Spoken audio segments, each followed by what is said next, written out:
Основачот на Facebook Марк Зукерберг призна дека компанијата направила грешки кои му дозволиле на политичкиот консалтинг Cambridge Analytica нелегално да ги искористи податоците на 50 милиони корисници на социјалната мрежа. На Зукерберг му требаа неколку денови по објавувањето на скандалот да излезе со било каков став. Прво се појави соопштение на неговиот Facebook профил, а малку подоцна Зукерберг се појави на CNN, од каде им се извини на корисниците и вети темелна истрага за вакво нешто да не се повтори. Our responsibility now is to make sure that this doesn't happen again. And there are a few basic things that I think we need to do to ensure that. One is making sure that developers like Alexander Kogan, who got access to a lot of information and then improperly used it, just don't get access to as much information going forward. Според Зукерберг, злоупотребата од страна на Cambridge Analytica настанала кога во 2013 година програмерот од Кембридж универзитетот Александар Коган создал квиз апликација која подоцна била инсталирана од страна на 300.000 Facebook корисници. Преку разменувањето и објавувањето, апликацијата акумулирала податоци на милиони корисници кои подоцна биле продадени на Cambridge Analytica.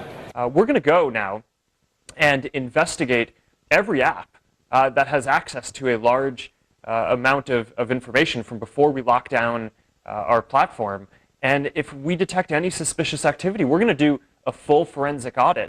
Facebook вовел нови алатки кои ги ловат сличните апликации кои нелегално собираат податоци и според Зукерберг тие веќе даваат резултати. Минатата година за време на локални избори во САД повторно е детектирана сомнителна активност и изворот на лажните вести и профили повторно е лоциран во Македонија. In 2017, last year, during the special election in the Senate seat in Alabama, we deployed some new AI tools that we built to detect fake accounts that were trying to spread false news. And we found a lot of different accounts coming from Macedonia. Аферата изби по откритието на поранешниот вработен во Cambridge Analytica Кристофер Вајли дека политичкиот консалтинг искористил нелегално стекнати податоци од 50 милиони корисници на Facebook за да конструира про-Трамп кампања на социјалната мрежа. Facebook се најде под притисок на јавноста затоа што знаел за злоупотребата уште во 2014 година, но не презел ништо за да ја спречи. Компанијата чии акции деновиве стремоглаво паѓаат тврди дека Cambridge Analytica легално ги добил податоците, но агенцијата го прекршила законот со тоа што не ги избришала по завршувањето на истражувањето. Зукерберг најверојатно ќе се појави пред Американскиот сенат и пред Британскиот парламент за да ја докаже безбедноста на корисничките податоци на Facebook, додека британската влада побара претрез во канцелариите на Cambridge Analytica.